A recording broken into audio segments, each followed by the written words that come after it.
অবশ্যই, এবং জনগণ যদি চায়, who is BNP to defend that? শুক্রবার আন্তর্জাতিক গণমাধ্যম রয়টার্সের এক সাক্ষাৎকারে বিএনপি চেয়ারম্যান তারেক রহমানের বেশ কিছু কথা উঠে এসেছে এবং আমরা দেখছি আলোচনা চলছে গতকাল থেকে। শাহেদ আলম, আপনাকে দিয়ে শুরু করতে চাই যে তিনি বলেছেন যে যদি কাউকে মানুষ গ্রহণ করে, যদি মানুষ তাদের স্বাগত জানায়, তাহলে যে কারো রাজনীতি করার অধিকার রয়েছে। আওয়ামী লীগ এবং তাদের সন্তানদের প্রসঙ্গে তিনি এই মন্তব্যটি করেছেন।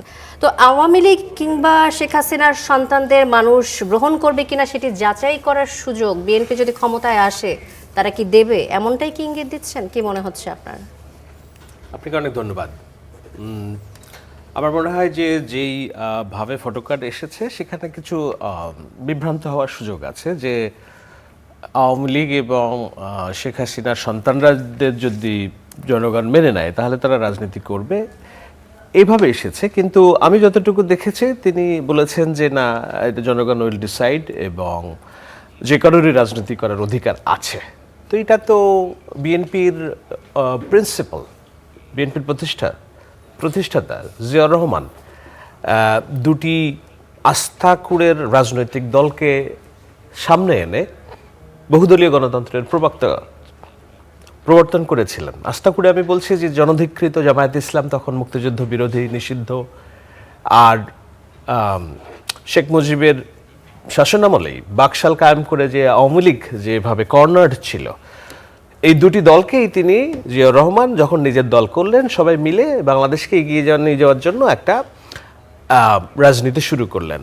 তো বিএনপি তো সেই জায়গা থেকে কোনোদিনও বিচ্যুত হয়নি। এমনকি আওয়ামী লীগের আমলে জামায়াতে ইসলামেও যখন নিষিদ্ধ হয়েছে তখনও বিএনপি বিবৃতি দিয়ে বলেছে আমরা কোনো রাজনৈতিক দল নিষিদ্ধের পক্ষে। কিন্তু অভ্যুত্থানের প্রেক্ষাপট ভিন্ন, যেহেতু এতগুলো মানুষের রক্তের দাগ একটি রাজনৈতিক দলের নেতৃত্বের হাতে, সেজন্যই বিএনপি তার প্রিন্সিপাল যে নীতি, সে বলছে যার হাতে রক্তের দাগ তার শাস্তি হতেই হবে। আপনারা নিশ্চয়ই তারেক রহমানের বিবিসিতে দেওয়া ইন্টারভিউর কথা ভুলে যান নাই, কত কঠোরভাবে তিনি বলেছিলেন যে এগুলো তো ভুলে যাওয়ার বিষয় না, ইটস নট অ্যাবাউট প্রতিশোধ, ইটস অ্যাবাউট জাস্টিস।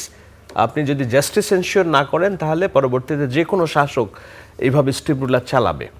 হ্যাঁ, এখন অপরাধী যে তার শাস্তি হবে, কিন্তু রাজনৈতিক মতাদর্শ আপনি আইন দিয়ে, অধ্যাদেশ দিয়ে নষ্ট করতে পারেন না।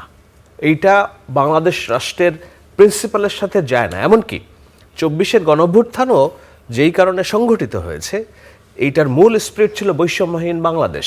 মানে তিনি বলতে চাচ্ছেন যে যারা অপরাধ করেছে তারা তো শাস্তি পাবে, কিন্তু যারা অপরাধ করেনি তারা আসলে আসতে পারে যদি জনগণ চায়, এমনটাই বলছেন।